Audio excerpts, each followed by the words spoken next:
Hello everyone, good morning all. तर आज मी एक तुमच्यासोबत छान असा नाश्त्याचा प्रकार शेअर करणार आहे, जो तुम्हाला सर्वांना आवडेल. तर आपण ह्याची रेसिपी बघणार आहोत. हा नाश्त्याचा प्रकार खूप हेल्दी आहे आणि तुम्ही रोज देखील करून खाऊ शकता. तुम्हाला एकदा ह्याची टेस्ट कळली तर तुम्ही म्हणाल नेहमी मी असाच नाश्ता बनवेन.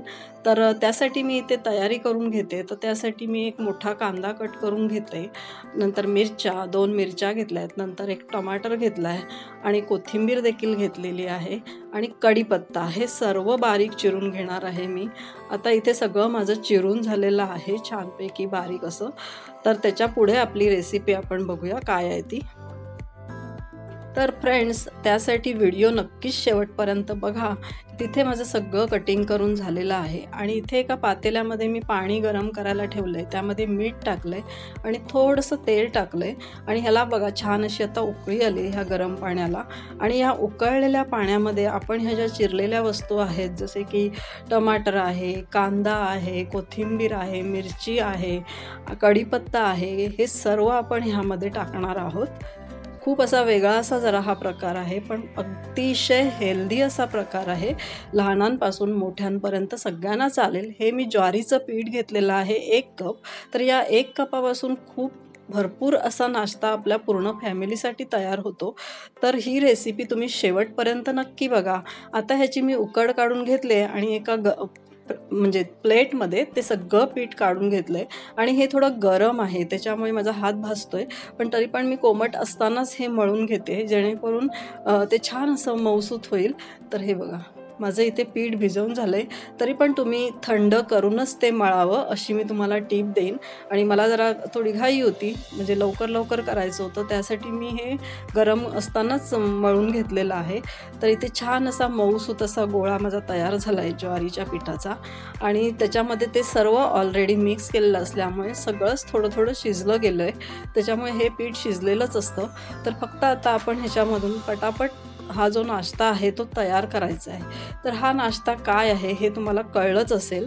तर या पिठापासून मी बनवते आहे ज्वारीचे पराठे आणि ते इतके हेल्दी आहेत, इतके छान. म्हणजे असा नाश्ता तुम्हाला नक्कीच हा आवडेल.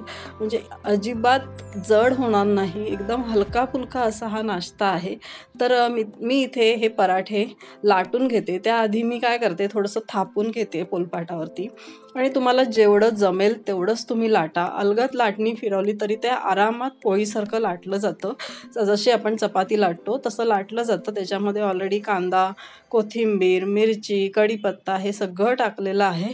त्याच्यामुळे ते बिलकुल इतकं काही बाहेर वगैरे निघत नाही. जसं आपण पराठा करतो त्याच पद्धतीने करायचं आहे. आणि तव्यावरती मी इथे शेकायला टाकलं आहे आणि मी लोखंडी तव्यावरतीच घेतलं आहे. तुम्ही कोणताही तवा घेऊ शकता, असं काहीच नाही आहे. पॅनसुद्धा घेऊ शकता. आणि छान असं खरपूस असा आपण हा दोन्ही साईडने भाजून घेणार आहोत आणि मी याला तूप लावणार आहे, साजूक तूप. तुम्ही तेल देखील वापरू शकता, पण तूप लावलं तर खूप एकदम छान असा याचा खरपूस आणि खूप सुंदर लागतो, टेस्टी लागतो. मुलांना खूप आवडतो. त्याच्यामुळे तुम्ही नक्की अशा पद्धतीनेच करून बघा. तुम्हाला पण नक्की आवडेल. अगदी लहानांपासून मोठ्यांपर्यंत आवडणारा हा पदार्थ आहे. आणि दुसरी गोष्ट म्हणजे तुम्ही डब्यातनं देऊ शकता मुलांना. एकदम झटपट होणारा असा हा ब्रेकफास्ट आहे. तुम्ही बघू शकताय किती छान आणि किती असं टेम्पटिंग वाटतंय ते. आणि तुम्ही अगदी 1 किंवा 2 खाल्ले तर तुमचं पोट भरून जाईल. एकदम इतका छान असा हेल्दी नाश्ता आहे हा. तर मी याला साजूक तूप लावलं आहे, त्याच्यामुळे तव्यावरती असा धूर दिसतोय. तर हे बघा किती छान असा भाजून घेतला आहे आपण आणि तो खूप सॉफ्ट असतो. असं नाही की ते खूप कडक वगैरे होतो. पीठ आपण उकडून घेतलं आहे, त्याच्यामुळे त्याचा जो हा पराठा आहे तो देखील एकदम असा छान सॉफ्ट होतो. तर तुम्ही बघू शकताय आपले हे पराठे इथे तयार झालेले आहेत आणि हे देखील मी माझ्या मुलाला देते. त्याला हे सगळं खूप आवडतं असं सॉस बरोबर खायला.